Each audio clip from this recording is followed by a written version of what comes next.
Assalamualaikum warahmatullahi wabarakatuh.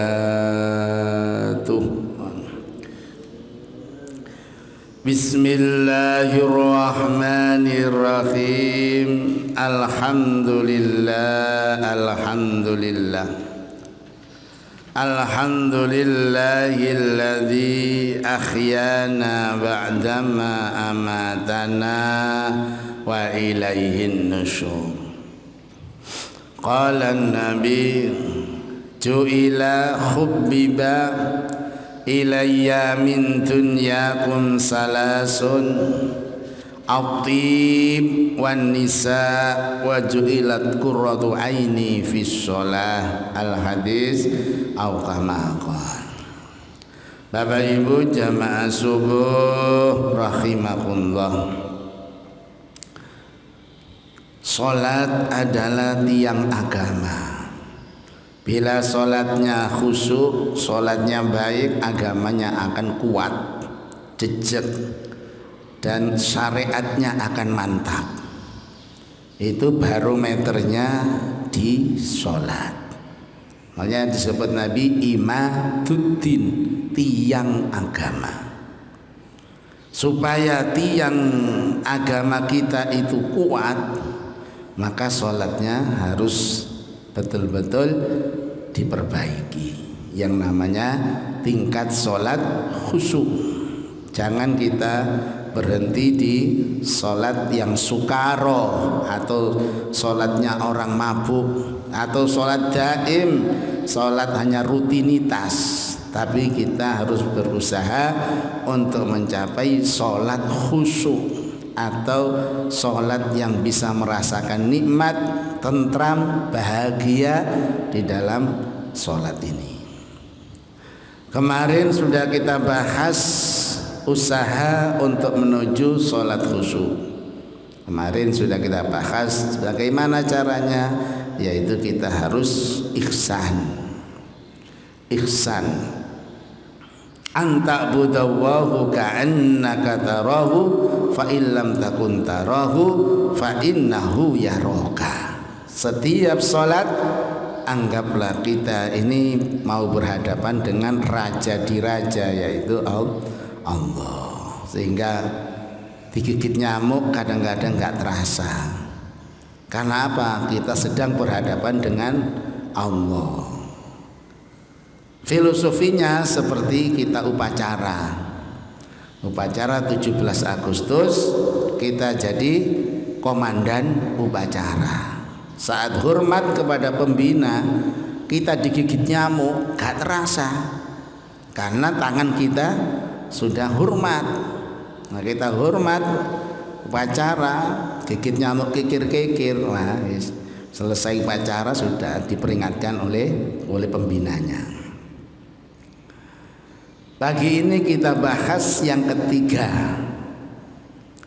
kiat menuju khusyuk yang ketiga. Apa kata Nabi?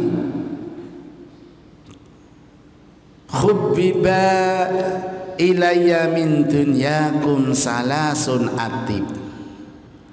Usahakan sholat itu dengan bau yang harum.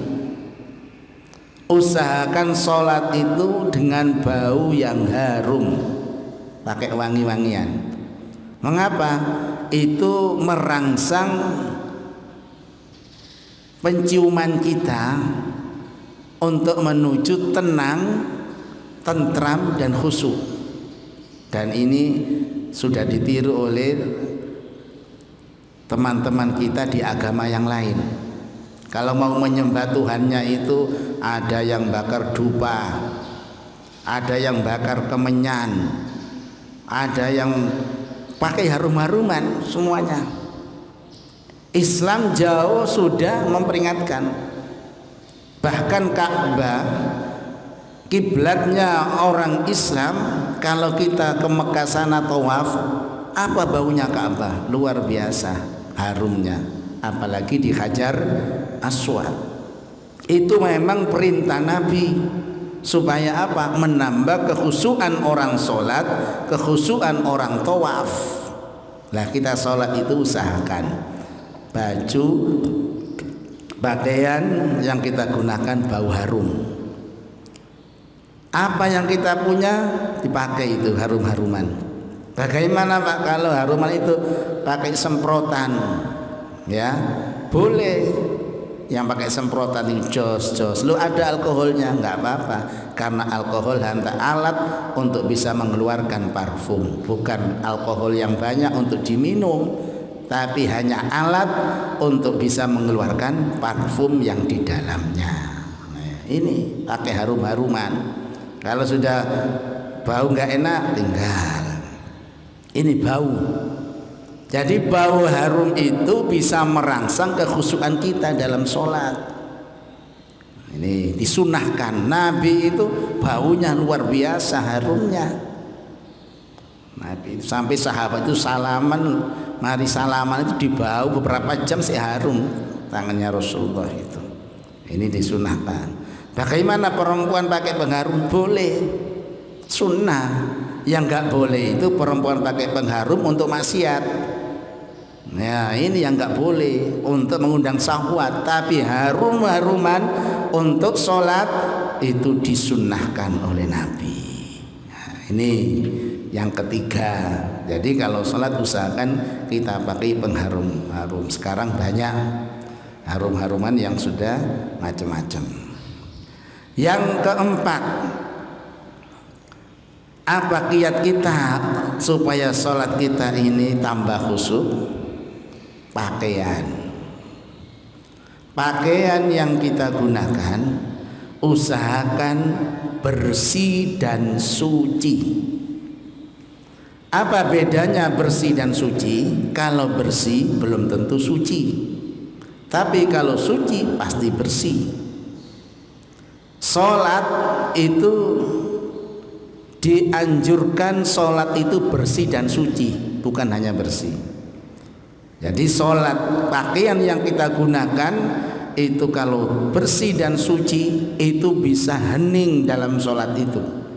Dan insya Allah Bapak Ibu kalau sudah terbiasa pakai bersih dan suci, kalau kotor itu terasa. Pakaian yang kotor kita gunakan sholat terasa, dalam sholat itu nggak enak. Diberi oleh Allah alarm untuk bisa membedakan walaupun nggak kelihatan. Oh ini gak enak, ganti pakaian. Nah, untuk bisa bersih, pakaian kita gunakan sholat harus cara mencucinya menggunakan cara syar'i. Nah ini, jadi pakaian yang kita gunakan sholat ini cara nyucinya menggunakan cara syar'i. Jangan sembrono pakaian sholat kayak laundry gak ngerti. Mau senjaga laundry warek SMP, kadang pembantu mari pakaiannya ada cilik-cilik digolong ngono, kena pipise iki pokoknya wangi ngene digolong. Nah, kalau pakaian sholat cuci sendiri. Bagaimana cara membersihkan syar'i itu? Adalah pakaian yang kotor itu kemudian didatangi suci. Bukan suci didatangi yang kotor. Nah itu cara fikihnya. Gimana kalau kita contoh kita mencuci sarung kita kotor. Ya, sarung kita yang kotor ini kita cuci, kita bersihkan menggunakan rinso dan macam-macam, sudah nggak ada, sudah dibersihkan di bak. Selesai bersih, maka air itu dihilangkan, dibersihkan, baknya dibersihkan. Nah, pakaiannya dipisah. Setelah itu pakaian yang sudah dipisah dibersihkan tadi dimasukkan bak. Nah, berarti pakaian ini semi suci, belum suci, dimasukkan bak yang kosong yang sudah bersih, baru didatangi air suci, datangi air sampai amber, baknya itu baru suci menurut fikih. Itu namanya syar'i. Jangan langsung dekek bak mari tintas dipe, itu masih kotor itu, karena masih mengandung najis. Sak bak itu belum 2 kolah, Beda kalau nyuci di sungai, diucek-ucek pasti suci karena air mengalir dan lebih dari dua kolah. Nah, ini hati-hati. Pakaian yang kita gunakan sholat usahakan bersih dan suci. Caranya seperti itu. Jadi setelah dibersihkan najisnya, dipisah dengan tempatnya.